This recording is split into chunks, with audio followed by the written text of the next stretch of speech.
aš labai turiu didelį susidomėjimą apie sveiką gyvenseną. Ir galbūt pradėsiu savo paskaitą. Aš gyvenu Anglijoje, pietvakarių Anglijos dalyje, vadinasi miestelis Torquay, maždaug Klaipėdos dydžio, gal truputį ir mažesnis. Žmonės, kurie išeina į pensiją, jie visi susirenka būtent į šį mažą miesčiuką dėl to, kad labai gražioje vietoje yra tiesiog ant Atlanto vandenyno kranto, 10 minučių iki jūros, 10 minučių iki nacionalinio parko, kur avytės ganosi, poniukai laksto po kalvas, žodžiu, labai labai graži vieta, bet mūsų pacientų populiacija tokia, jie yra biški į senesnę pusę. Jeigu aš esu kritikos susilaukusi iš savo pacientų, kad kažkada pasakiau, kad 60 metų jau čia yra senyvas, neva amžius, sako, palauk, kai tau bus 60 metų, pažiūrėsim, kaip tu čia save klasifikuosi į tą senyvų seniorų kategoriją, žodžiu. Tai va, aš gyvenu Anglijoje 13 metų, šeimoje kalbam lietuviškai, bet visa darbinė, techninė kalba yra tik anglų kalba, prezentuoju ir pristatau visokius pranešimus visame pasaulyje, ne tik Anglijoje, bet keliauju po visą pasaulį. Čia per paskutinius 6 mėnesius tai paskaičiau, kiek mylių, kiek kilometrų aš apkeliavau pasaulį tiek darbo prasme, tiek atostogų prasme, tai tikrai 1,5 karto aplink pasaulį. Tai va, esu labai užsiemusi, labai džiaugiuosi to, kad turiu tokią galimybę.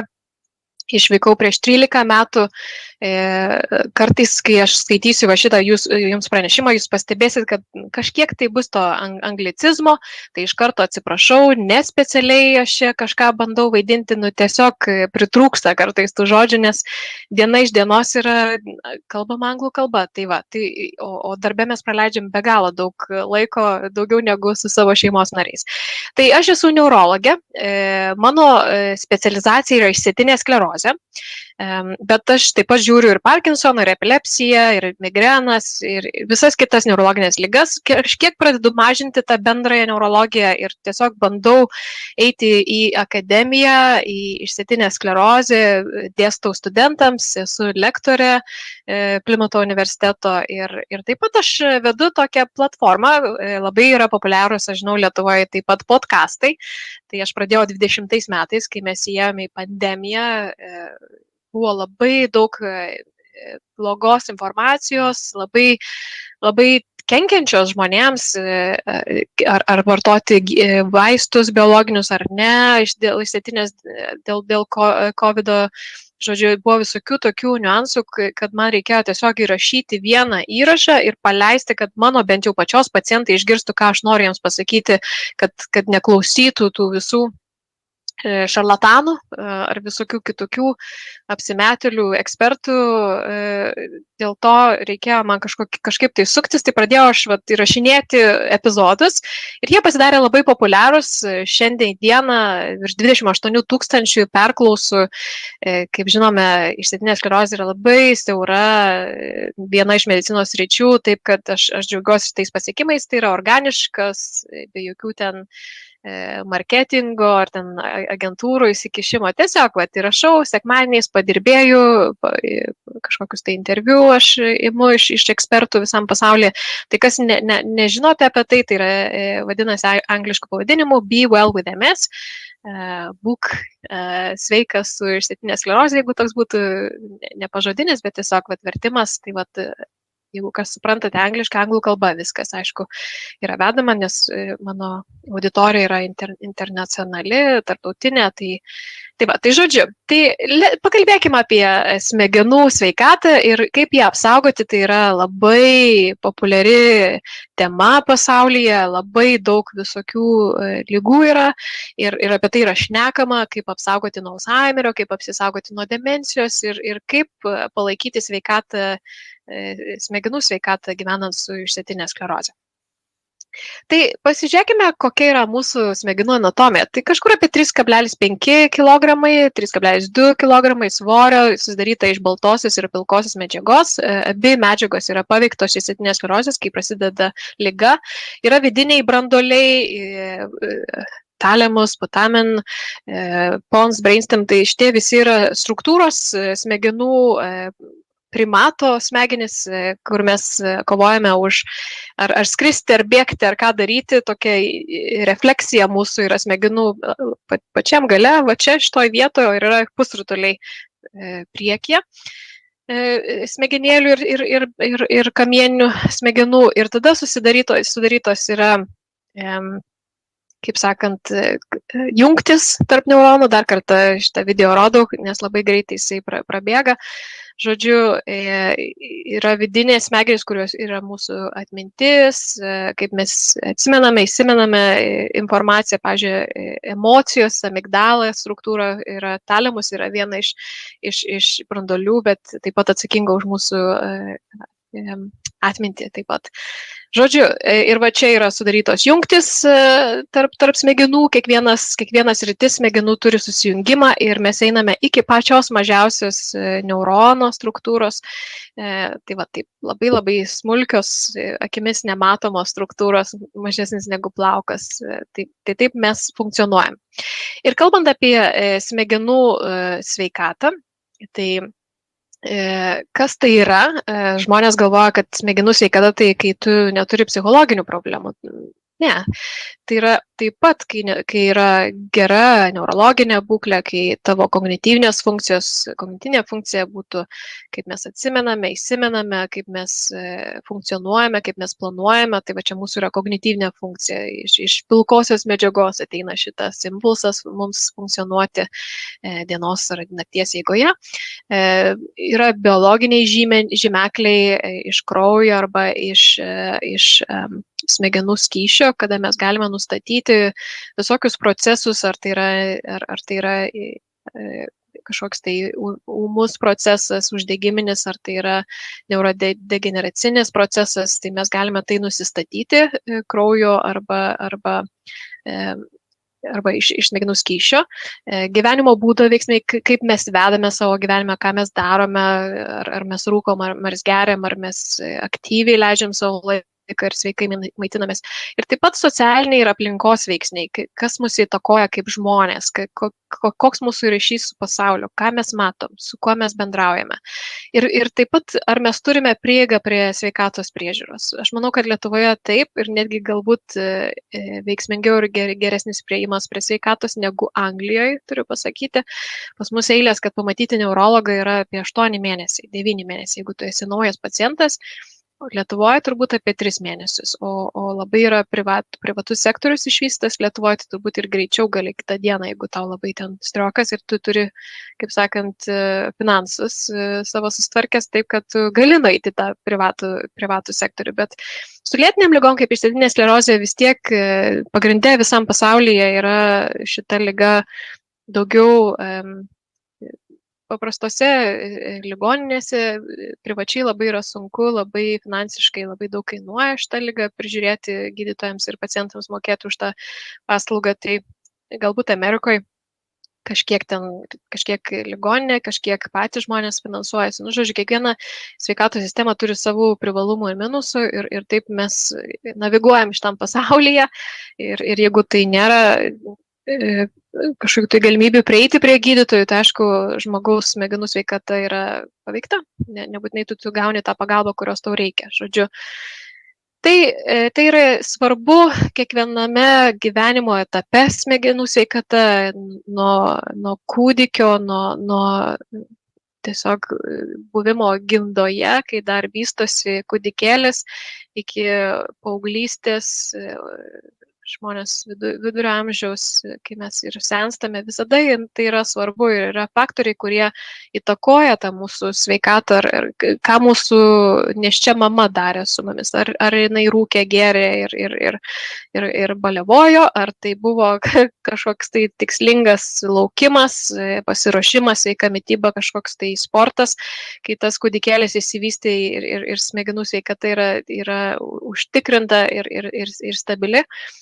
Koks vitamino D lygis nešiosios moters buvo irgi įtakoja, kaip mūsų imuninė sistema formuojasi. Tai daug tokių visokių savame suprantamų faktorių, kurie turi negatyvų poveikį smegenų sveikatai. Tai kad rūkimas, ar stresas, ar kažkokia tai užterštumas oro, kaip mes žinom dabar ir kalbam apie plastiko randamą mineraliniuose vandenyse ir visur, kad kaupėsi tie plastikiniai dalykai mūsų organizme, mačiau net tokių pasisakymų ir mokslinių darbų. Žodžiu, viskas mus įtakoja ir per visą gyvenimą, bet yra esminė gyvenimo dalis, kad mes turime rūpintis savo sveikata nes tai yra mūsų sveiko gyvenimo dalis ir ypatingai smegenų sveikata, tai yra mūsų fundamentalus organas, kuris įtakoja, kaip visi kiti organai veikia mūsų organizme.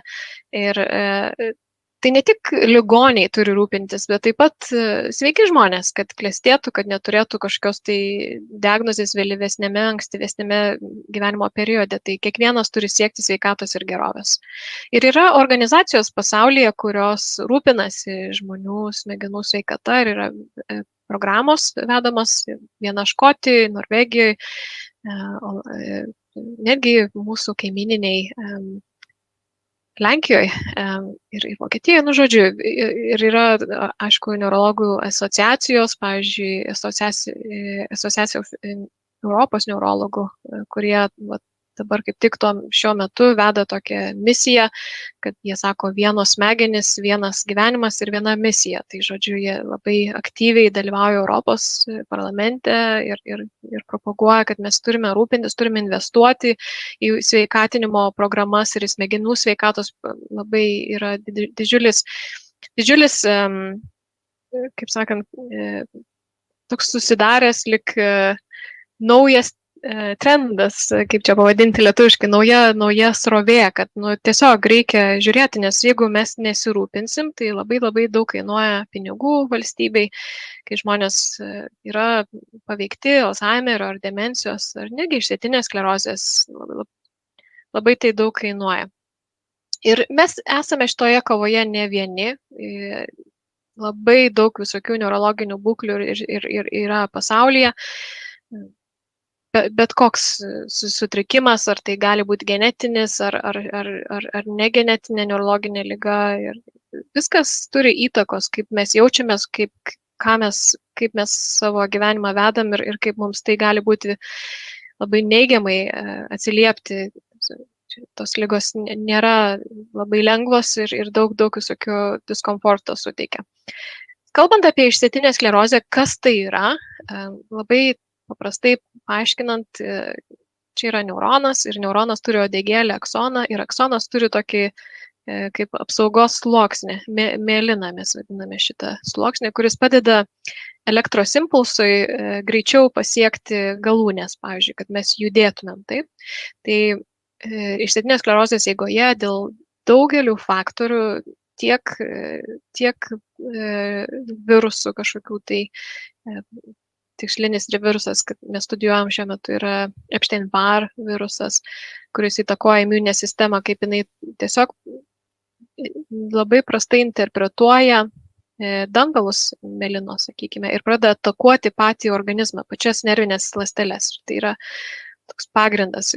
Taip pat daug tokių pasvarstymų, kodėl žmonės tampa paveikti išsėtinės sklerozės, gali būti ir genetiniai faktoriai, ir kur žmogus gyvena pagal lokaciją, kiek vitamino D, kiek saulės gaunama, koks mūsų gyvenimo stilius ir būdas, kaip mes vedame, kiek mes apdoroto, neapdoroto maisto valgome, kiek mes sportuojam, ką mūsų tėvai veikia, kokia mūsų mama, žodžiu, daug visokių tokių, ar pavyzdžiui, nutukimas 30 kartų didesnis šansas, jeigu vaikystėje vaikas buvo nutukęs, žodžiu, gali jam išsivystyti sklerozę, kai jisai užauga, didesnis šansas negu vaikas, kuris buvo lieknesnis, sakykime. Žodžiu, tokie visokie niuansai, jeigu mes žinotumėm, kas sąlygoja šitą ligą, mes turbūt turėtumėm ir gydymą. Bet kadangi tai yra labai daug faktorių lemianti liga ir sulėtėjęs signalo skleidimas iš centrinės nervų sistemos, iš galvos smegenų arba nugaros smegenų dėl vat, šių tokių pakitimų.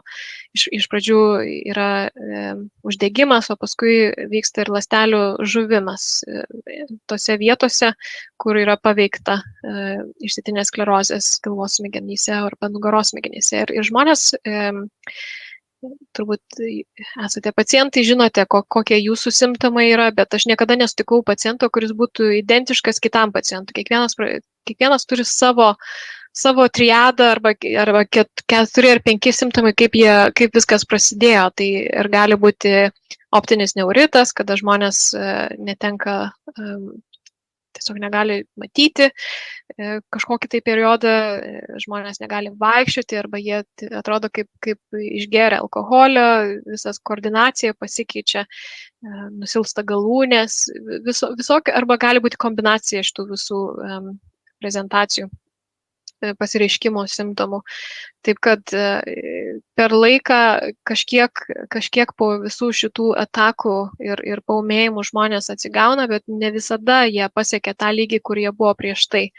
Labai retas ir labai priklauso nuo amžiaus. Kuo senesnis, tuo sunkiau atsigauti po ūmios atakos išsėtinės sklerozės, kuo jaunesnis jie taip kažkaip dar turi to rezervo ir kažkiek tai atsigauna iki labai tos pradinės būklės, bet labai varijuoja. Turiu pacientų ir jaunų, kurie labai turi daug problemų ir nusilpusios galūnės ir viena ataka po kitos ir labai prastai, kaip sakant, pasiduoda gydymui. Nu, žodžiu, yra ką daryti su šita liga. Ir aš labai mėgstu šitą kelio eismo analogiją išsėtinės sklerozės patogenezijoje. Tai kai mes turime tą tokį bloką arba kai turim signalo netekimą, tai įsivaizduokit, kaip būtų intensyvus kelio eismas, žmonės išeina į kelią, kažkas su dviračiu pravažiuoja ir tau užsiblokuoja, tu negali judėti. Tai tas toksai signalo arba ten eismo sutrikimas, tai kažkiek primena išsėtinės sklerozės visą, kas vyksta viduje mūsų organizme, kad tikrai yra problemų, kad mes negalime gauti tų impulsų adekvačių iš centrinės nervų sistemos, iš smegenų ir tada atsiranda įvairovė simptomų. Tipai išsėtinės sklerozės dažniausiai 80%, sakyčiau, yra recidivuojanti ir emituojanti, tai reiškia, arba angliškai būtų relapsing remitting multiple sclerosis, arba lietuviškai recidivuojanti ir emituojanti išsėtinė sklerozė. Tai yra atakos, paūmėjimai. Turim susitarti, kaip mes vadinsim tos epizodai, arba atakos, arba paūmėjimai. Aš nežinau, koks jūsų yra, kaip jūs tai vadinate, bet žodžiu įvyksta kaip insulto, sakykime, simptomai ar ne, kažkas tai pirmą kartą, bet toks lėtesnė eiga negu insulto, kai žmonės pradeda kažką tai jausti savo organizme, tai ta ataka po atakos, kažkiek žmonės atsigauna, kažkiek ne, ir toks gaunasi visa tokia eiga per ištemptą labai laiką. Žodžiu, kartais žmonės turi tokias lengvesnės formas, kada gal 1 ar 2 paūmėjimus yra turėję per visą gyvenimą ir paskui stabilizavosi liga puikiai, ir jeigu dar jie pradėjo vartoti medikamentus specifinius, tai jie iš viso yra puikioj situacijai šiuo metu, bet yra kur daug visokių turinčių atakų. Yra antrinė progresuojanti, tai reiškia, žmogus turi atakas vieną po kitos ir paskui rezervas, kaip sakant, išnyksta ir viskas akumuliuojasi, to viena ataka po kitos, daug pakitimų smegenyse ir tai sąlygo neįgalumą per laiką. Pirminė progresuojanti, antrinė progresuojanti kažkur tai apie 20-30%. Bet daugiau kalbame apie tai ir labiau, kaip sakant, analizuojam šitą tipą, nes tai yra labai svarbu apie tai kalbėti. Pasakysiu, kodėl vėliau. O pirminė progresuojanti išsėtinė sklerozė, tai yra žmogus vieną kartą kažkokį epizodas vyksta, dažniausiai tai abiejų kojų nusilpimas. Aš esu mačius, kiek ir savo tą dekados gydymo procesą ir praktiką, tai prasideda nuo vieno epizodo ir jie niekada žmonės nepasiekė to savo, kur jie buvo, viskas tiesiog blogėja, jie naudojasi vežimėliais ar kažkokiais kitais instrumentais. Nu, nesakyčiau, kad nežinau lietuviško žodžių asistuojančiais, ar tai lasdelė, ar tai vaikštynė, nu, žodžiu, tai yra visas procesas labai, kaip sakant, negalę sąlygojanti forma nuo pirmos dienos. Tai bet labai mažas procentas pacientų, kurie pirminę progresuojant, kažkaip vyrai daugiau yra afektuoti šitą formą negu moteris, pastebėjau šitą dar dalyką. Tai žodžiu, ir yra dar progresuojanti ir su atakomis. Tai atrodo, kad žmogus jau čia tą vieną epizodą turėjo, atsisėdo į vežimėlį ir dabar jau viskas blogai, vaikščiot neina, labai daug turi priežiūros iš aplinkinių gauti ir staiga pradeda įgyti visokius naujus židinius smegenų struktūrose arba pasireiškia naujos atakos tame procese. Bet ką aš noriu pasakyti, išsėtinė sklerozė tai yra viena ir ta pati liga. Ta klasifikacija buvo išrasta amerikonų ir farmacijos kompanijų. Dėl to, kad kai išrado ir patvirtino medikamentus specifinius išsėtiniai sklerozijai, negalėjo jie visų imti ir pradėti gydyti, tai kainuoja labai didelius pinigus. Tai jie pagalvojo, gerai, tada klasifikuojam tos pacientus. Tai taip ir atsirado ta klasifikacija. Iš biologinės pusės, jeigu tu pasižiūrėsi į ląsteles visas ir biologinius markerius, kas vyksta žmogaus smegenyse, tiek vienu ar tiek kitu tipu yra visiškai identiška ar tas pats. Ir ta klasifikacija tai yra toksai kaip ir padedantis suprasti, kur tas žmogus yra tame gyvenimo etape su išsėtinė sklerozė. Ar tai yra labai progresavusi ta liga, ar tas žmogus yra toj pradiniai su atakomis tom tokiom labai intensyviom. 5 metai labai intensyvus būna žmonių gyvenimas su išsėtinė sklerozė. Paskui nurimsta.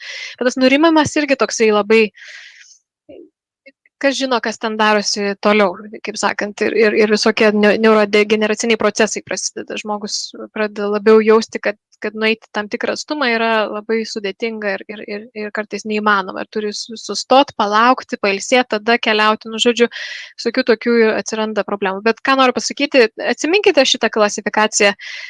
Greičiausiai didžiuma dalis yra recidivuojanti ir imituojanti, tai relapsing remitting, su atakomis, tarp jų žmogus truputėlį jaučiasi geriau. Bet nėra labai didelio skirtumo tarp tų visų tipų ir mūsų kaip mes valdom šitą ligą, papasakosiu vėliau.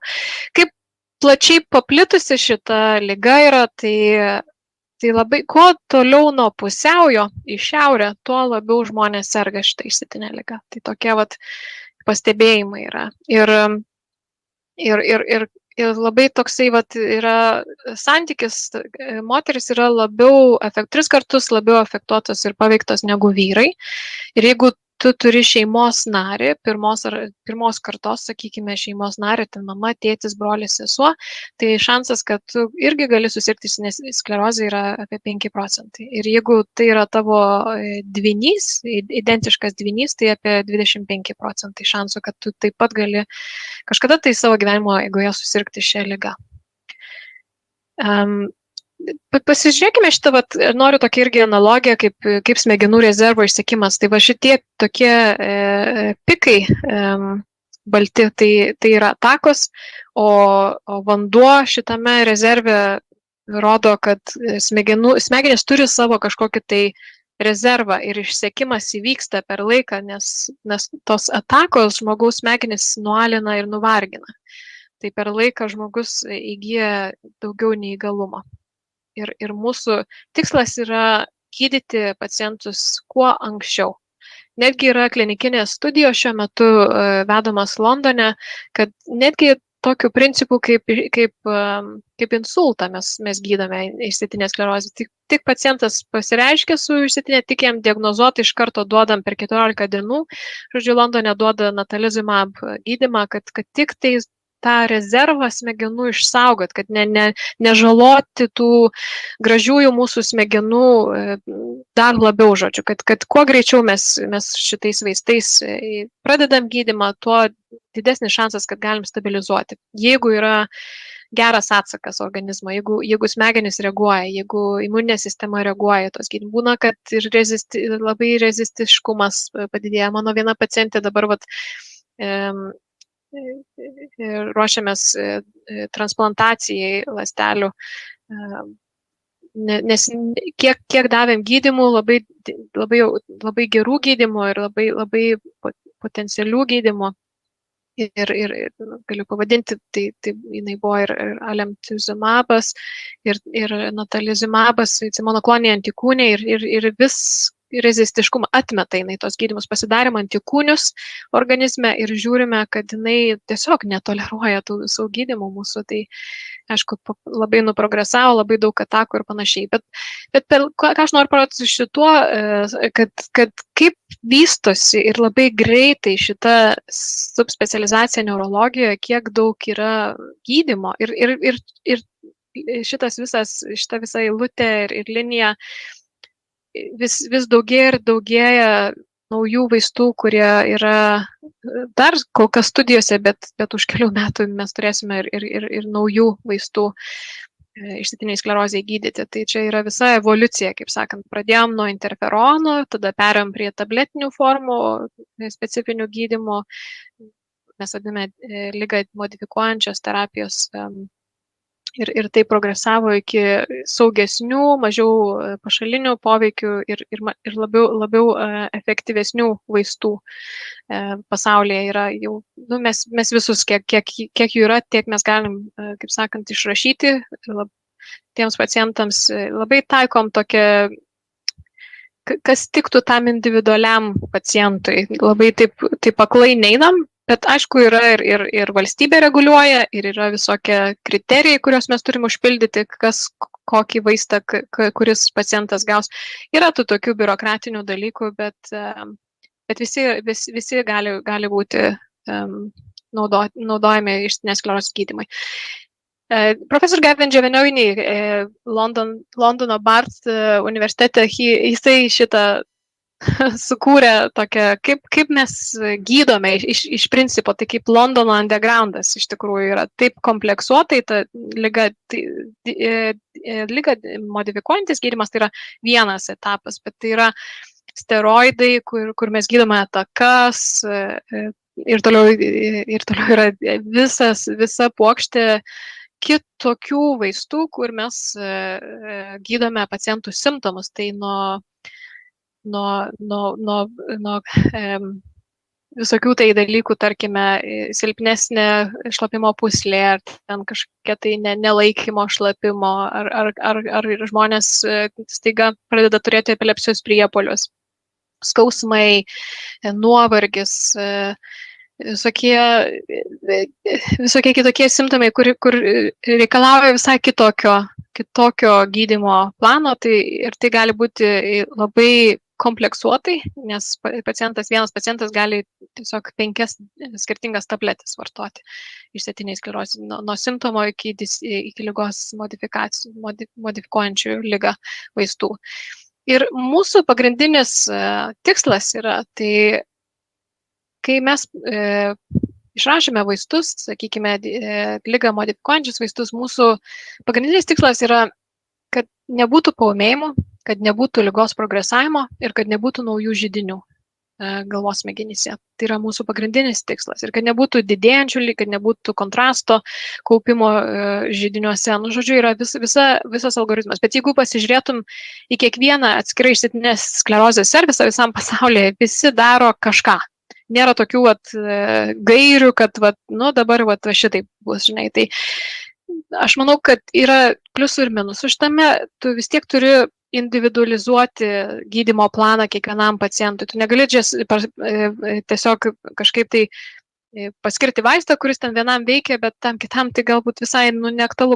Gal ta jauna moteris turi gimdyti, žinai, ar ten ruošiasi turėti vaikų ir panašiai. Tai daug tokių niuansų, į kuriuos reikia atsižvelgti ir individualizuoti tą visą paskirimą vaisto. Bet galutinis tikslas yra sumažinti tų atakų, epizodų, paūmėjimų, kitaip sakant, ir kad nebūtų, kad žmogus vieną dieną ėjo be lasdelės, o jau kitą dieną su lasdelė, jau čia tokie pakitimai yra svarbus, mes kai renkamės gydymą ir kurį gydymą. Labai pasaulis dabar kalba apie smoldering MS, tai yra, bandžiau aš vakar kažkaip versti tiesiogiai, nelabai man čia pasisekė, bet kitas aspektas išsėtinės sklerozės, nepaisant visų efektyvių gydymų, ligą modifikuojančių simptomų, kokius mes turime grupę vaistų simptomus gydyti ir panašiai, didesnis yra akcentas ligą modifikuojantis gydymai, jie ne visada yra efektyvūs. Ir žmonės ateinantys į kliniką, jie galbūt neturi paūmėjimų, jie galbūt neturi naujų židinių smegenyse, bet yra pastovus nublogėjimas. Tiesiog galiu duoti pavyzdį. Pacientas sako, gerai, sako, prieš metus aš ėjau 5 mylias savo šuniuką vedžiodamas, dabar aš einu ten vos mylę, turiu sustoti. Ir ką tai reiškia? O tu padarai MRT, tu pasigilini tą visą istoriją, nėra tų paūmėjimų, nieko naujo, bet toks yra tiesiog nublogėjimas ir labai iš lėto tas blogėjimas. Tai mes kalbame apie lėtinę, rusenantį, dūmuojantį išsėtinę sklerozę. Tai ką mes matome yra vienas, o ko mes dar nematom, tai yra kitas dalykas. MRT turi limitą 80%, gal tu matai visų židinių, kažkiek tu ir nematai. Yra židiniai, kurie yra lėtiniai, tie patys egzistuojantys židiniai, bet jie patampa aktyvus. Ir tai būtų toksai konceptas kaip smoldering MS, reiškia, kad nieko nesimato, bet žmogus tiesiog blogėja, jis ateina pas neurologą, sako, man blogai, nieko tau nėra blogai, žinai, tu neturi tų atakų, tau židinių nėra, eik namo, žinai, viskas ok tau, žinai. Nuo šito mes turime atsitraukti ir pažiūrėti piški globaliai tą pacientą. Ir dabar yra labai daug tyrimų ir labai didelis dėmesys pasaulyje ir kalbam apie smoldering MS ir žiūrime, kokia tai yra patogenezė, kas tai įtakoja tą formą tokią, kuri jinai tiesiog kažkur tai jinai plevėsuoja, kažkur čia yra, jinai ir blogina tą visą žmogaus funkciją.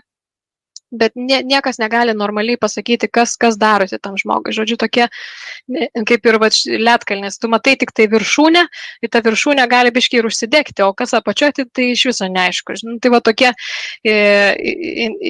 daromi tyrimai ir mes atrandame, kad yra geležies toksai kaupimas židiniuose, lėtiniuose, židiniai didėja savo tūrių, dydžių. Tai šitie tokie yra, kaip sakant, požymiai, kad galbūt ir vyksta tas toksai rusenanti ta forma išsėtinės sklerozės ir labai nepasiduoda ypatingai efektyviems vaistams, ligą modifikuojantiems vaistams, tiesiog ne tokios molekulės sukurtos, kad nueitų grinai tą židinėlį ir pakeistų visą tą tokią ląstelės funkciją. Tai labai daug tokių visokių pamastymų, kad kaip perprogramuoti ląsteles ir jas įvesti į organizmą, kad būtent jos veiktų ant tos rusenančio to židinio, žodžiu.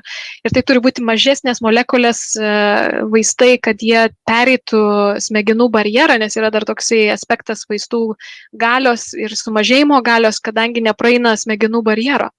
Ir tai gali būti sumažintas efektyvumas vaistų, būtent tokiai formai smoldering MS. Tai yra studijuojama BTK inhibitor, biturino tirokinazės inhibitoriai, speciali forma vaistų, kurie būtent adresuoja tą tokį lėtinį uždegimą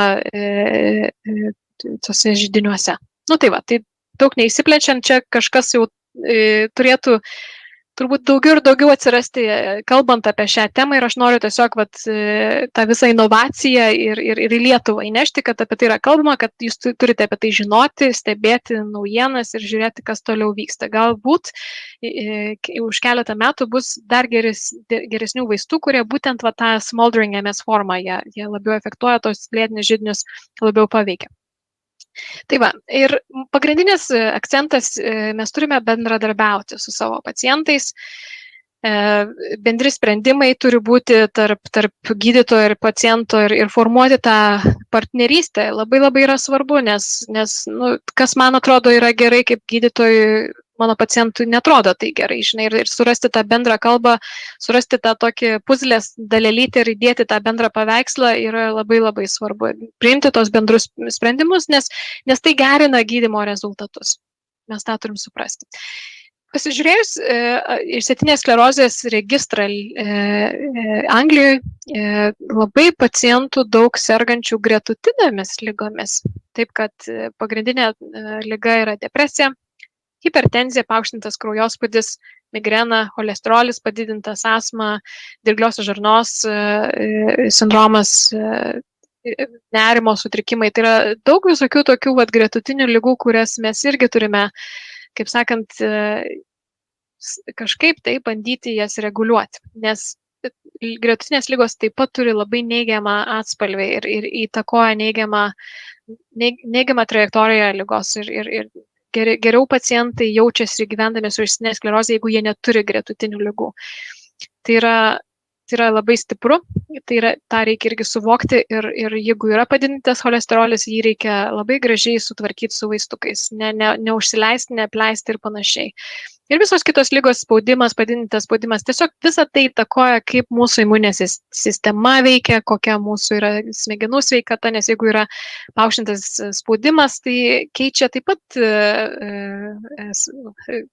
struktūrą smegenų šita lyga. Tai kai pradeda išsėtinė sklerozė maišyti su vaskuliniais, su kraujagyslių lygomis, tai pradeda darytis nelabai faina visiems ir pacientams ir gydytojams, nes kontrolė lygos pasidaro komplikuota, nes tada nežinai, kuri čia lyga dabar dominuoja. Ar čia vaskulinė lyga šitam visam visoj toj puokštėje, ar čia išsėtinė savo žaidimus žaidžia. Žodžiu, tai labai atkreipti tą dėmesį. Tai noriu tiesiog tokią animaciją turiu čia sukūrusi, pasakoti truputėlį apie pacientę. Vieną dieną atėjo pas mane, sakykime, Marija į mano kliniką, jinai atkeliavo su vežimėlyje ir mes tada pradėjom kalbėti, kaip jai čia sekasi, kaip čia viskas prasidėjo. Jinai pasirodo, įgijo simptomus išsėtinės sklerozės, nusilpo jai kairė ar dešinė galūnė ir ji tada pradėjo labai silpnai vaikščioti, koordinacija pakito, tiesiog atsidūrė vežimėlį. Ir visa komplikacija taip pat įvyko, kad jinai turėjo skydliaukės problemas ir tos problemos iki tokio lygio su Adisono sindromu, kur reikalauja steroidų. Ilgą laiką jį vartojo steroidus ir nusilpo jai kaulai. Pradėjo braškėt, lūžti spontaniškai ir jai sulūžo stuburas. Tai tas vežimėlis ne tik tai dėl, kad išsėtinės sklerozės, bet dėl to, kad ir stuburo lūžiai vyksta pas ją. Tai tiesiog visa sustingusi, subuvusi ir pradėjau aš galvoti, gerai, ar tas stuburas jai čia, ar ta išsėtinė limituoja tą funkciją. Tai mes pradėjom žiūrėti, ką mes galim čia tai moteriai, kaip mes galim jai padėti. Aišku, animuotas šitas paveikslėlis, kad yra židiniai smegenyse ir smegenų ir galvos ir nugaros. Mes sakom, gal įtraukime į reabilitacijos programą, bandykim po truputį judinti galūnės, pradėti kažkaip tai save atstatinėti, bandyti kažkaip tai ar dviratuką paminti namuose statinį, ar kažkokiu tai ten pratimėliu su rezistiškumo gumom, truputėlį pakilnoti vieną koją, antrą koją, kažkaip tai bandyti tą judesį, nes tas visas sustingimas su stuburo ligom degeneracinėm ir išsėtinėm labai sukausto žmonės. Tai tas judesys po truputį ją pradėjo judinti. Tokia turėjo labai stiprų charakterį, tokia vizija, sako, aš noriu, vat, mes turim tokias gražias krantinės Atlanto, aš noriu vat, eiti, vat, aš noriu vaikščioti, aš noriu pamatyti, aš noriu pasidžiaugti to vandenynu, tai tokia sukurta stipri motivacija ir vizija, vat aš eisiu, sako. Ir jinai pradėjo eiti, atsistojo iš to vežimėlio, pradėjo naudoti dvi lasdeles, nu, žodžiu, ramentus iš pradžių, paskui lasdelės perėjo, tai sako, aš einu parke, kur lygu, kur nėra kalvų, aš po truputį pradedu judėti. Jinai taip per keletą metų išsimankštino, tada jinai sugalvojo, kad man reikia dabar į Škotijos kalną, su sūnumi, jinai tokį planą, tokį sugalvojo, kad jai dabar reikia čia keliauti, daryti susidėlioti planus taip, kad save kažkaip tai provokuoti, va, taip, į tą gerą pusę, kaip sakant. Ir jinai ir lipo į tą Škotijos kalną, tokį žinomą, ir jinai pasiekė tą savo apsirašę, savo tą visą dienoraštyje, kaip jai čia viskas pavyko. Paskui jinai sako, žinai, sako, man jau kaip ir nebereikia tų lasdų, aš pradėsiu maudyti šaltame vandenyne. Ir tais jinai susikūrė moterų klubą, kelios moterytės šoka į šaltą vandenį, ten kelios sekundės lipa lauk, žodžiu, grūdina kūną, tvarko, kad tiesiog tą tokį rezistiškumą toms visoms gretutinėms lygoms, jinai ne tik išsėtinė, bet ir gretutiniam lygom kažkokį tai sudaryti pagrindą, kad būtų geriau valdomas tos lygos, kaip sakant, su sveika gyvensena, tai įmanoma pasiekti. Ir jinai sugalvojo, sako, aš to dviračio negaliu, bet jinai įsigijo triratį, užsideda jinai liemenę šviečiančią ir jinai varo keliais kartu su mašinom, su savo to triračiu, nepasiduoda, čia kažkokį turėjom susitikimą su pacientais, net varės to savo dviratuku. Žodžiu, toksai užsispyrimo žmogaus duoda labai labai daug sveikatos, nepaisant visų ligų ir išsėtinės sklerozės. Kaip tu save suformuoji šitam pasaulyje, kas tave supa, kokios tavo yra, kokie tavo pasiekimai, golai ir kaip tu save valdai šitam procese. Ir reguliai mes susitinkam, apkalbam, ką toliau, kaip čia toliau, čia tos tokius challenge'us savo susidėti, susiformuoti. Aišku, negali perspausti su šitą ligą, labai reikia labai atsargiai viską, nes kai jau tu pradedi save taip jau labai perspausti su visais tais sportais ir panašiai, tu labai jauti kitą dieną, vos atsikelia žmonės iš lovos. Tai labai, kaip sakant, šitas rėmas paliko labai praeityje, nes jinai juda, kruta ir daro, ką įmanoma, tik tai, kad tik geriau jaustis, kad tik nematyti savęs progresuojančios ir neįgalios.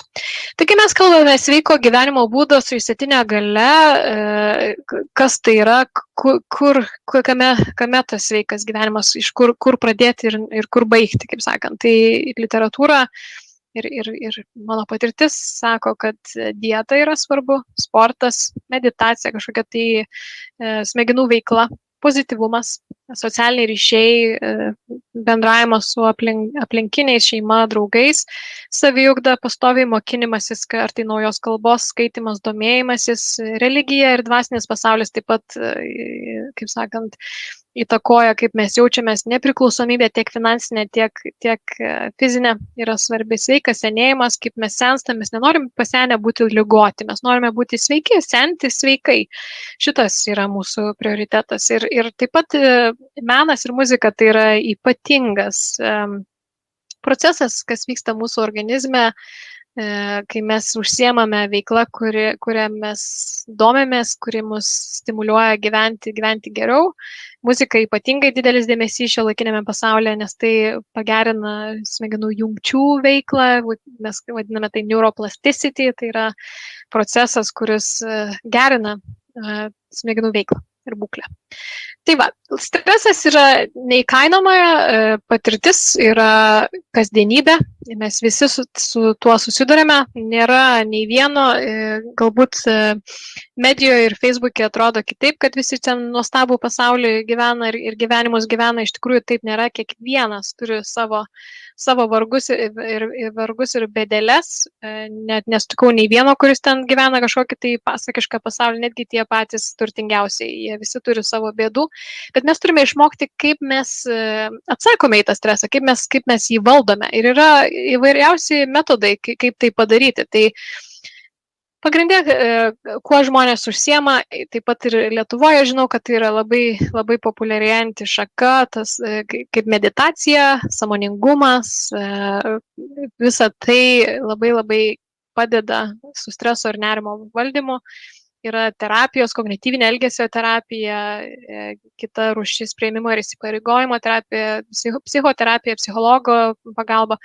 Šiuolaikinėme 21 pasaulyje neturėti psichologo ar psichiatro, tai yra kažkoks tai kaip ir bėda, sakyčiau, nes tikrai kartais susidoroti su savo emocijom, mintim ir pasauliu yra sudėtinga, tai jeigu sovietmetyje tai buvo kažkoks, neva tu esi durnas, tada dažnai, jeigu tu eini žiūrėti savo,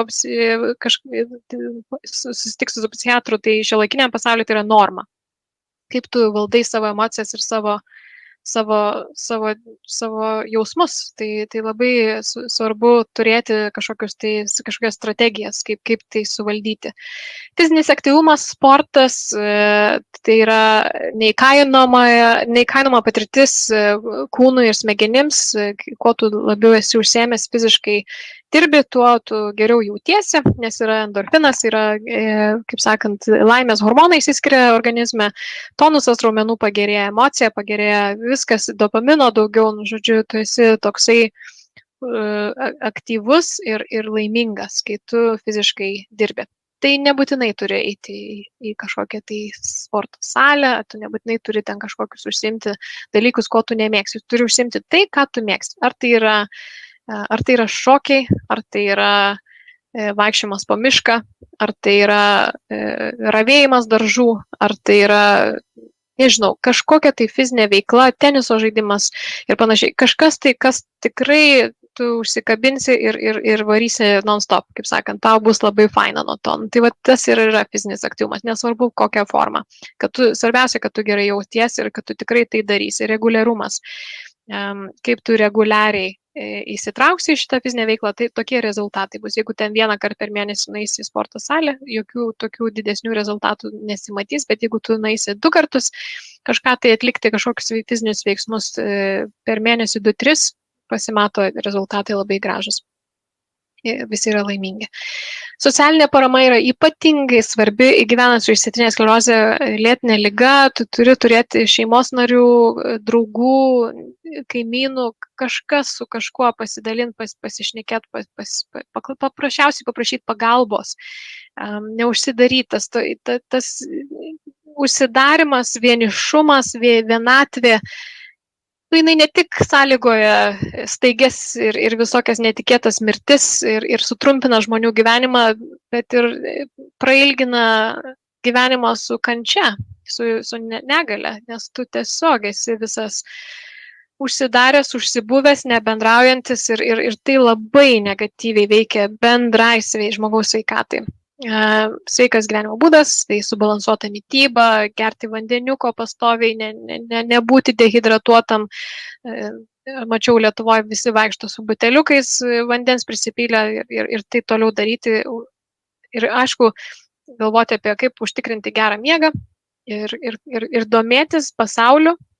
Švietimas, mokintis, žiūrėti, kas aplinkui vyksta, kaip čia suvaldyti tą savo nerimą ir depresiją, kokios priemonės, kaip žmonės tai valdo, tiesiog galima taip optimistiškai, kaip sakant, padėti savo.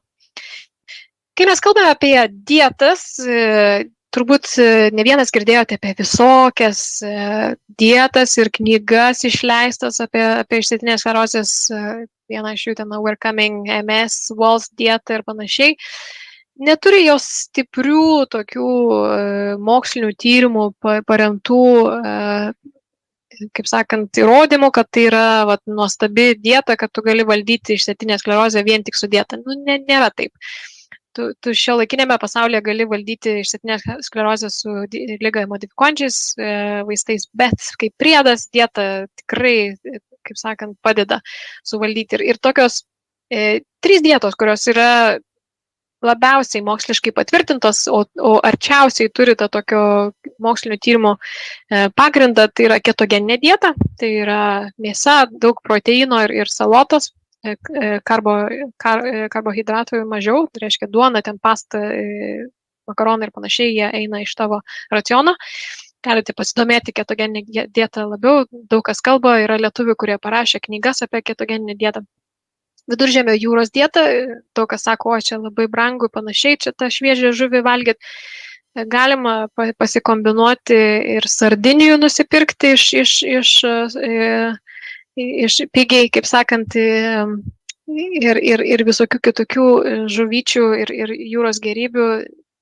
Nėra taip jau labai brangiai, priklausomai kokiam prekybos centre prekinam, gal Lidlas dar net pigiau pasiūlytų kažką, bet įmanoma pasikombinuoti graikiškų savo salotų ir valgyti viduržemio jūrą be didelių ten kažkokių tai investavimų ir didelių pinigų, kaip sakant. Įmanoma, bet planavimas yra labai labai svarbu. Kita priemonė sveikai maitintis yra arba reguliuoti savo dietą yra protarpinis badavimas. Tai priklausomai nuo amžiaus, jaunoms merginoms, kurios planuoja nėštumus, nereikėtų daugiau negu 14 valandų badauti. Bet kažkur apie 12-14 valandų yra neblogas dalykas. Tai reiškia, man atrodo, Lietuvoje yra labai populiari nevalgyti nuo 6. Tai va tas toks nuo 6 nevalgymas iki ten kito ryto, sakykime, ten 9, tai va panašiai tos valandos ir gautųsi, taip, tas protarpinis badavimas. Tai maždaug tokios schemas pacientai ir laikosi. Tai ten 7-8 paskutinį kartą pavalgo vakarienę, gurkšnioti gerti galima po 8-7 ir paskui pusryčius pavėlintus valgo, nu ten 10-11, va tas toksai nevalgymas tam tikrą periodą, jisai paskatina metabolizmą, labai svoris krenta. Bet ką žmonės yra pastebėję su protarpiniu badavimu, kad kartais užkietėja viduriai. Tai vad biškai atkreipkite dėmesį, kokie procesai vyksta jūsų organizme. Nėra tokios dietos, kad čia visiems jinai tiktų.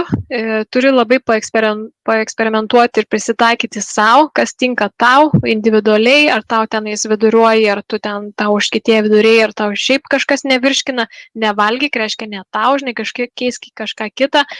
Tokie truputėlį moksliniai tyrimai su savim gaunasi, kai tu pradedi ieškoti tos savo tinkamos sveikos dietos. Bet atsiminkite, kad mūsų smegenys sudaro 70% riebalų. Mums reikia riebalų, gerųjų riebalų, kaip alyvų aliejus. Extra virgin yra nuostabus produktas, visur galima įdėti salotas ir virt kepti, užsidėti alyvų aliejus yra nuostabus reikalas, nes tai reguliuoja tos bloguosius riebalus, cholesterolį, trigliceridus, nes jie padidina šansą uždegimo ir paūmėjimo rizika didėja, nutukimas didėja ir kaip mes nusprendėm ir kalbėjom prieš tai, kad netinkama mityba, aišku, gali ir kitas gretutinės ligas, žiūrėk, spaudimas didėja, kolesterolis ir visa kita pasidaro sunku labai valdyti. Tai pagrindiniai aspektai yra, kad turi būti šviežus, ekologiški, sezoniški. Jeigu agurkai ir pomidorai dabar yra sezonas, tai juos ir valgom. Žinai. Tai tokie yra svarbus dalykai. Nepamirškit saujelę riešutukų kažkokių tai sėklų, ankštinių augalų, labai yra gerai mikrobiomui, žarnoms, virškinimui ir skaidulas, vaisiai, daržovės, viso pilno grūdo produktai yra sveikiau negu balta duona ar balti makaronai. Žiūrėkit, kad būtų rudesni, jie į rudąją pusę, nes jie yra sveikesni. Gerkite apie 1,5 litro per dieną. Tai gali būti ir arbatos, ir su kava truputėlį. Kava yra gerai iki 3 puodelių per dieną, jeigu daugiau jau taip, ne kažkokie tai mūsų tyrimų rezultatai rodo, kad truputėlį ir dehidratuoja, ir visokios kitokios ligos gali vystytis. Tai geriau iki 3 puodeliai yra ok per dieną kavos. Cukrus, visur cukrus, ką bepirktumėt, saldainiukai, kuo jie pakeliai spalvoti, jie į prekybos centrą šviečia, gražu, vaikai čiumpa, paaugliai čiumpa, suaugę kartais irgi čiumpa. Limituokite tą cukrų, nes jisai ir senėjimą sąlygo, ir vėžį, ir uždegiminius procesus organizme. Nereikia to cukraus, kuo mažiau, to geriau. Maitinimosi laikas, aišku, reguliariai neprisivalgyti ant nakties, prieš einant į lovą bent jau 2, kuo daugiau valandų prieš gulant į lovą nakčiai, tuo geriau virškinasi produktai. Ir aišku, procesuoti, perdirbti maisto produktai, jos kiek įmanoma vengtis. Kuo tu labiau pasidarai maistą namuose, namų gamybos, to geriau, ten visokie, aš nežinau, lietuviškas variantas, tokie koldūnai, ten visokie tokie, žinai, greiti tie tokie paruošimai. Nu, geriau, kad paprasčiau kažką, tai geriau bulvytę įsivirti, mėsytę kažką pasikepti geros kokybės, organišką mėsytę, gyvuliukas, kad buvo maitinamas žolytė, sakykime, tokį produktuką, paprastai kažkokių tai biški salatyčių, viskas, puikiausiai. Ir ten, kai pradedi visokius ten pirkti jau pagamintus, kepti jie aliejuje, perdirbti, neaišku, kaip dažnai tas aliejus buvo keistas, kai mes ateiname į prekybos centrą, ten būna visokie blineliai pakepti, dar kažkiek, kažkaip net pradėjo apetitas kilti, galvojant apie lietuvišką maistą. Bet būna jau tokie pusfabrikačiai Lietuvoje. Nu, taip truputėlį atsargiai žiūrėkit, nebent žinot, iš kur perkat, kas darė, kaip aliejus dažnai buvo keistas, kol pakepė jie tą kotletuką, kurį tu gali nusipirkti. Kaip sakant, biškai atsargiai žiūrėkit. Šitą geriau patys namuose, prašykit pagalbos, jeigu negalit patys, rankos yra sutrikusi funkcija, kažkas jums padėtų truputį apdoroti tą maistuką, kad jūs šviežiai, skaniai namų gamybos valgytumėt namuose. Tai va, paplanuoti yra labai svarbu. Visokie virtuvės prietaisai būna labai inovatyvūs ir labai protingi šiais laikais, ir supjausto, ir papjausto, ir pamala, ir pamaišo, visokių tokių yra dalykų. Virtuviai, kai sėdit, pavyzdžiui, aukštos kėdės, kad galėtum pasiekti, atsargiai susipjaustyt, ką reikia, tokie visokie namų apyvokos daiktai yra svarbus gyvenant išsėtinę sklerozę. Ir kai einat į parduotuvę, su planiuku, su sąrašiuku reikia eiti turbūt. Tas sąmoningas apsipirkimas, net ne bet ką, ten griebi kažką, esi nevalgęs į tą prekybcentį, prisiemi saldainių, sausainių ir žiūri, kad nieko tu neparsineši, žinai, namo, tai tas labai svarbu. Tai va, geras maistas priverčia jaustis gerai ir taip visą gyvenimą. Čia mano kolega šeimos gydytojas Colin Bannon, kuris gyvena visai netoli manęs, padeda vesti mane išsėtinės sklerozės sveikos gyvenimo būdo klinikas, mes vedam savo servise, mokinam, edukuojam savo pacientus, kad jie tik tai jaustųsi geriau nuo to. Tai va, tai yra labai didelės sąsajos tarp kokybiško maisto, tavo fizinės sveikatos ir psichinės, kaip mes jaučiamės emociškai, kuo daugiau cukraus prisivalgai, tai žiūrėk, jau visas toks nerimastingas darais. Dar jeigu alkoholio išgeri, iš viso kitą dieną nerimas iki stogo, kaip sakant. Tai va, tokius prisižiūrėti, tokius dalykus yra ypatingai svarbu, o gyvenant su lėtinė liga, taip kaip išsėtinė sklerozė, tai čia yra numeris 1, ką tu gali investuoti ir kaip savo padėti, nes daug dalykų gyvenant su išsėtinė sklerozė negali reguliuoti. Tai kažkokios imuninės reakcijos vyksta organizme, atakuoja centrinę nervų sistemą, sąlygoja židinius ir paskui tu esi neįgalus nuo to. Bet tai, ką tu gali kontroliuoti, tai tas turėtų būti didžiausias fokusas tavo gyvenime. Vitaminas D3. Visi mes turime nepakankamą lygį. Ir aš, ir visi kiti. Bet stengiamės labai kompensuoti, tai dienos šviesa yra ypatingai svarbu.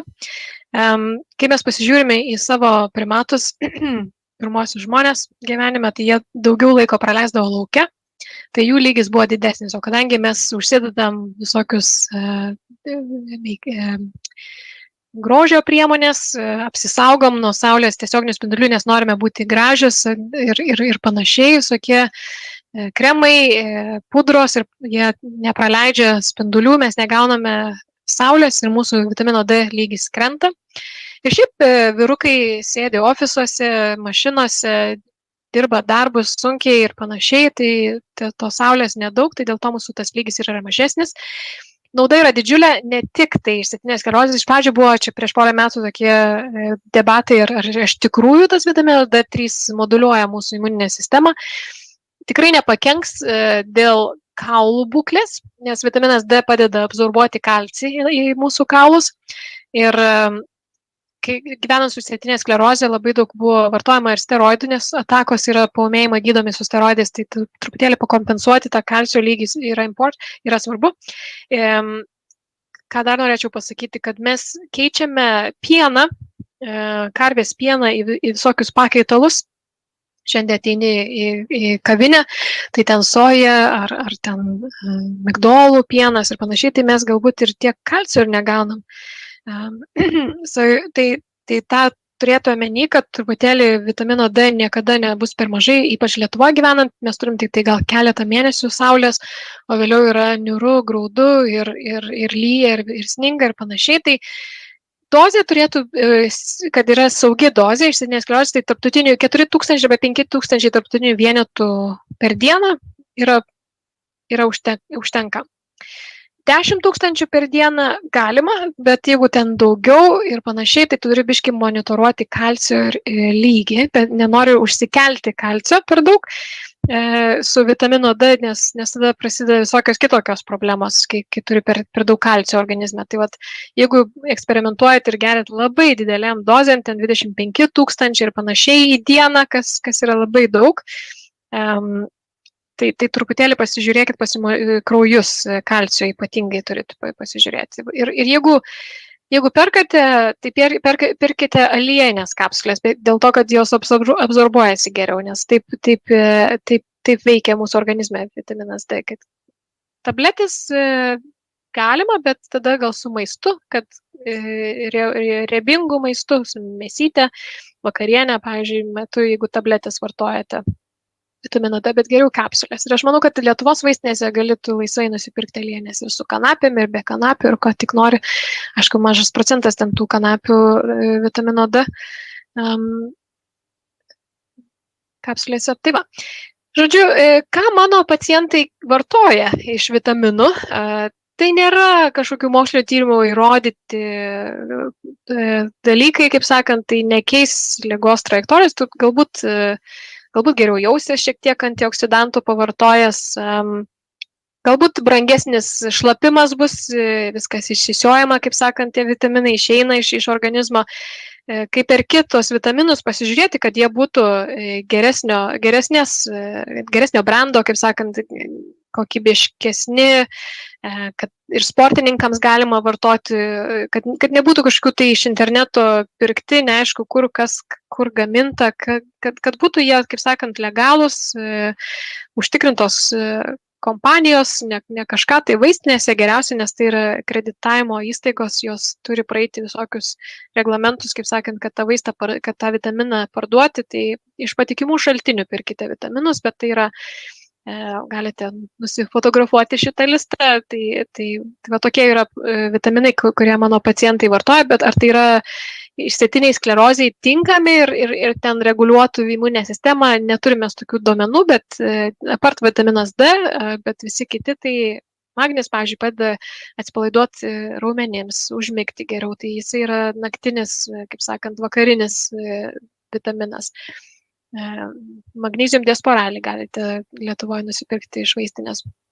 Jisai padeda truputį, pagerina miegą, pagerina visokius spazmus raumenų ir panašiai. Tai va, probiotikai, jeigu neužtenka, jeigu nevalgo daržovių daug ir ankštinių visokių produktų, tai probiotikus irgi galim pavartoti. Ir visi kiti, va, yra šitas visas sąrašas ilgas, cinkas, antioksidantas, gerai prie visokių virusinių ligų. Omega 3 yra labai fainas žuvų taukai, kitaip tariant, imunitetą stiprina, apsaugo nuo kardiovaskulinių ligų. Enzimas Q10 yra energijos, mitochondrijai duodantis vitaminas. Visokių tokių studijų vyksta su šito vitaminu.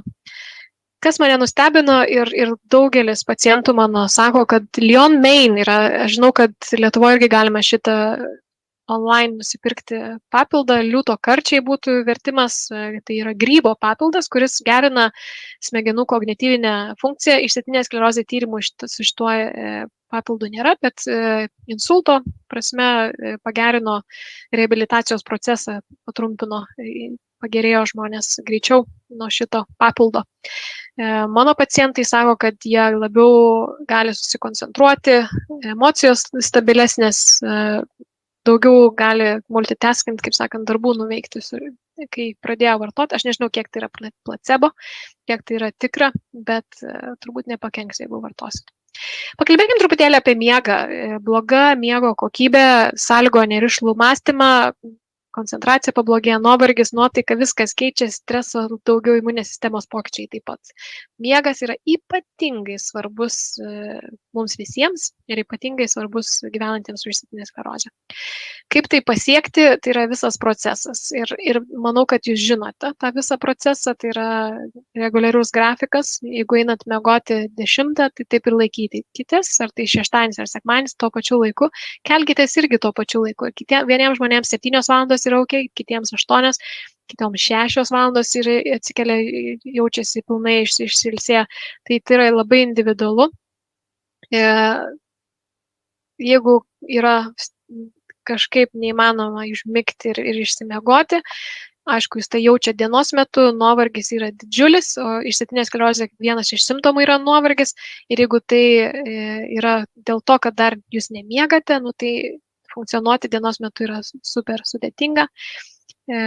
Limituoti kavos puodelių per dieną. Labai yra faina, populiaru išeiti į gatvę, susitikti su draugais, eiti, kaip sakant, Laisvės alėje arba Vytauto gatve, Gedimino prospektų Vilniuje ir panašiai, ir išgerinėti kavos, ir tai pasidaro toks įprotis, ir jau čia žiūri, kad 7 puodelis, bet tai po 2 valandų dienos turbūt jau naktis bus, kaip sakant, irgi aktyvi.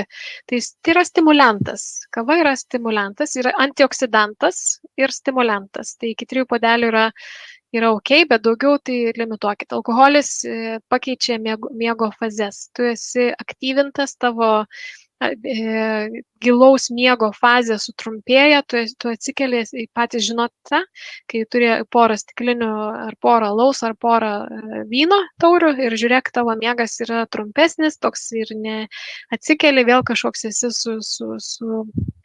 ne kažkaip jauties. Tai vat, pabūkit savaitę 2 be alkoholio ir pamatysit, kaip jūs miegat žymiai geriau.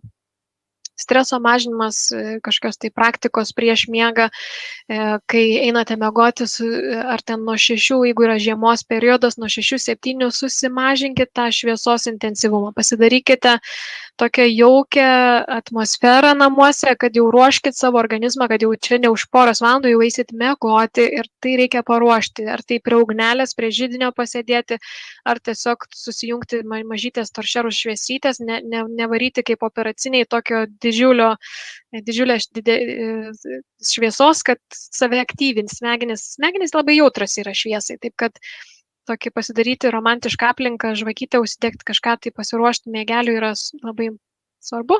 Yra visokios praktikos ir kognityvinės elgesio terapija, ir visokie psichologiniai manevrai, kaip jūs galite valdyti savo nerimo, ir tai gali būti, kad nerimas neleidžia įmigti, užmigti. Tai taip, kad yra priemonės ir tai yra individualus sprendimas. Aš negaliu jums duoti vieno pagrindinio, tokį bendrinis yra ok, bet taip individualizuoti negalėčiau kiekvienam. Jūs turite patys surasti savo strategijas, kas jums padeda.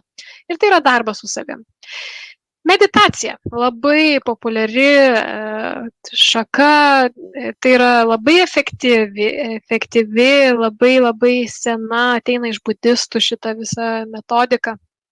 Tai buvimas čia ir dabar, tą visi esate girdėję, kažkas galbūt ir praktikuojate, ir tai labai yra stiprus mokslas, įrodytas, labai daug mokslinių tyrimų, kad tai gerina ir streso, ir ypatingai depresijų paūmėjimams yra gerai, ir nerimui, ir situacijas tu mažiau reaguoji, tu atsakai, bet tu nereaguoji tiek, nes tiesiog tavo smegenys yra ištreniruotos.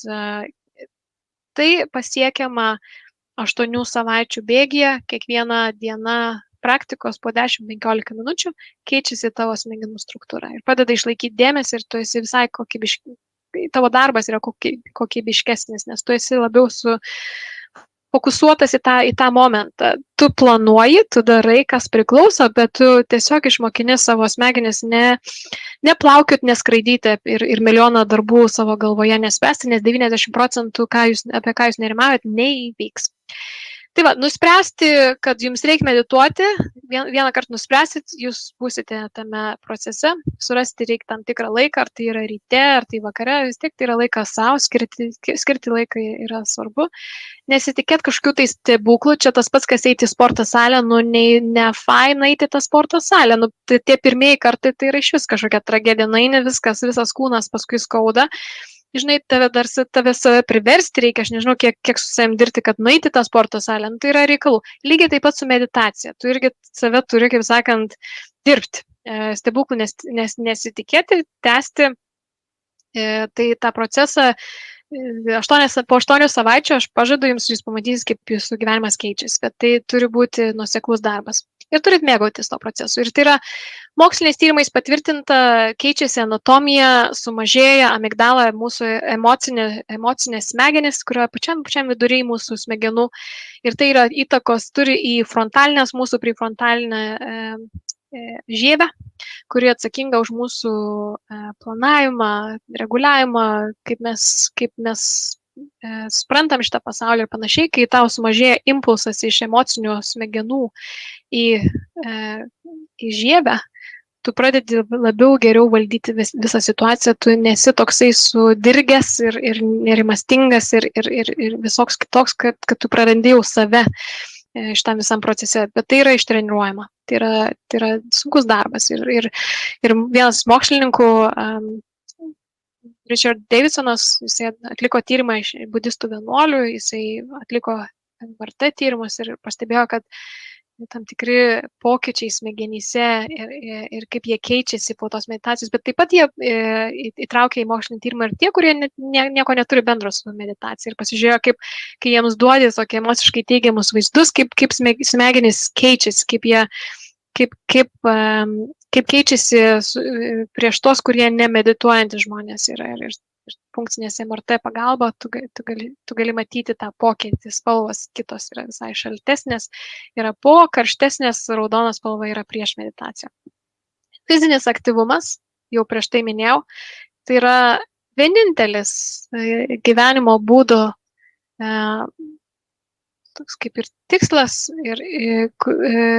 kuris modifikuoja ligą.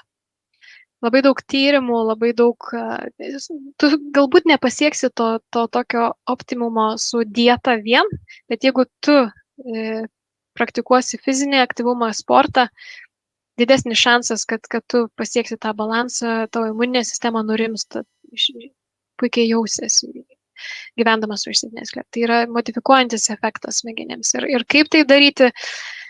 Roma nebuvo pastatyta per vieną dieną, tai yra, kaip ir sakiau, labai nuoseklus, lengvas procesas, pradedi, jeigu niekada nesi sportavęs, nieko daręs gyvenime, tau yra ten 70 metų, sakykime, ir dabar tau reikia pradėti tapti sportininku, tai tas sportininko tapimas tai yra 5 minutės pavaikščiojimas aplink namą gal, aplink rajoną ir paskui padidini iki 10, 15 ir 30 minučių.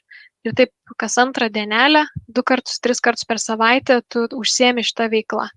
Tai va taip yra pasiekiami tie rezultatai iki vaikščiojimo pakrantį ir vaikščiojimo be lazdelių galbūt. Priklausomai kokia yra priežastis. Visokių tų atvejų būna. Bet jeigu lengvesnis atvejis, jeigu dar tai yra pati pradžia išsėtinės sklerozės, tai ypatingas dėmesys sportui turėtų būti. Kuo tu esi sveikesnis ir tu paskui, aš kalbuosi su pacientais, kurie praktikuoja tą sveiko gyvenimo ir jie yra 20 metų, 30 metų ir jie sako, žinai, aš esu sveikiausias iš mano draugų rato. Nes tai kaip ir lėtinė liga tau duoda tokio, kaip sakant, skirtingos dimensijos apie gyvenimą, kaip tu turi vesti tą gyvenimą. Žinai, ten tavo draugai 23 metų, jie rūko, geria, ten baliavoja, o tu esi toks rezervuotas, tu kažką gal išgersi tą stiklinę ar panašiai. Aišku, nerūkysi, žinai, bet tu žinai, kad tu eisi laiku miegoti, atsikelsi, eisi paskui pasportuosi ir panašiai, tai tavo visas turbūt gyvenimo kokybė yra daug geresnė gyvenant su lėtinė liga išsėtinė sklerozė, negu tavo ten bendraminčių ir bendraamžių ir panašiai. Tai trukmė yra svarbu neperdirbti, nepersidirbti, nepersportuoti, nes pajausit iš karto, nuovargis bus didelis. skausmai dideli, kam to reikia? Po biški, kartais reikia ir pagalbos ir kinezioterapijos, ir fizioterapijos, ir reabilitacijos, priklausomai kokia jūsų būklė, reguliuoti intensyvumą, neperdirbti ir žodžiu, sportuoti, kad galėtume dar ir kalbėtis tuo metu, kad ten savęs nereikia varginti, nes ne nuo to rezultatai, yra nuo reguliarumo rezultatai, nuo kaip reguliariai jūs tą atliksit, o ne intensyviai. Aišku, ten, jeigu jūs esate atletas, jeigu jūs visą gyvenimą sportavot, šokot, dainavot ir darėt visokius dalykus savo gyvenime, tai aišku, jums ten nereikia savęs dabar nusimenkinti ir eiti kažkokį tai pradinuko lygį. Ne, toliau dirbti ir dar siekti savo rezultatų. Ir aš turiu pacientų, kurie yra stipresni, sveikesni negu aš. Jie bėga maratonus ir panašiai. Ir jie gyvena su išsėtinė sklerozė. Bet tai yra įdirbis, tai yra darbas su savim. Neužmirškite savęs stimuliuoti gerais ir blogais ir visokiais įvykiais, bet neužmirškit paskaityti knygų, pažaisti ar su kompu, ar geiminti yra gerai, smegenims yra užduotis ir, kaip sakant, dirbti su to yra, viskas yra tvarkoj. Ir mokytis kalbų, keliauti, matyti, kažkokią stimulaciją, neužsidaryti, nebūti su savim, negyventi, negalvoti, kad tai išsėtinė sklerozė yra, žinai, dabar jau esi tu. Ne, tavo identitetas tai yra tu. Ar tu esi Jonas, Tomas, ar kas, ar Marius, tu esi tu. Išsėtinė sklerozė nėra tu. O tą labai reikia anksti suprasti pačioje lygos. O tie, kurie žmonės supranta tą, kad aš esu Tomas ir aš esu mechanikas, ar aš esu šokėjas, ar dainininkas, bet jeigu tu tą savo identitetą neprarandi lygos eigoje ar pradžioje, tavo visas gyvenimas yra geresnis, gražesnis ir malonesnis. Bet kai tu pradedi save prarasti, nebežinot, kas tu esi ir kad liga ima viršų, aišku, yra visokių tų periodų ir sunkesnių, ir lengvesnių, ir geros dienos, ir blogos dienos, mes tą viską suprantam, bet dirbti su savim, stimuliuoti, mokintis, neužmiršti būti kompanijoje su žmonėm, neužsidaryti, jokių būdų neužsidaryti. Mes esame užprogramuoti būti kompanijoje. Mes ėjom kartu rinkti uogas, mes ėjom kartu medžioti prieš 7000 metų. Mes darėm viską kartu. Mes negalime dabar taip, labai yra lengva su medija, su savo telefonais, iPadais, ten gyventi kažkieno kito gyvenimus, ten žiūrėti, stebėti ir būti vienas ir pradėti gerti, rūkyti ir daryti visokius tokius dalykus.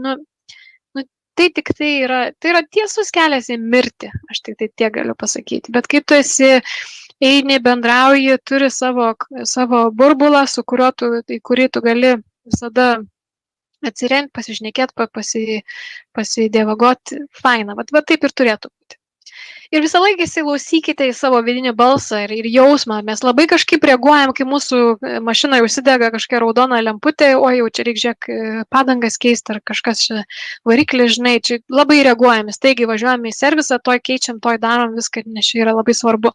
Bet kai mūsų organizmas pradeda visokius siūsti signalus ir visokius duoti informaciją, mes kažkaip ignoruojam, ne, žinai, čia mes dar čia patemsim, dar nereik čia pas tą daktarą, kur čia, nieko čia man nėra, žinai, va šitie priveda į labai tokias, labai ilgas diagnozes, žmonės nediagnozuojami dešimtmečiais yra dėl to, kad jie nekreipia dėmesį, kad jiem ten tirpo galūnės ar kažkas darės, čia nieko, kas čia nieko, čia biški, žinai. Tai įsiklausyti verta ir reikia.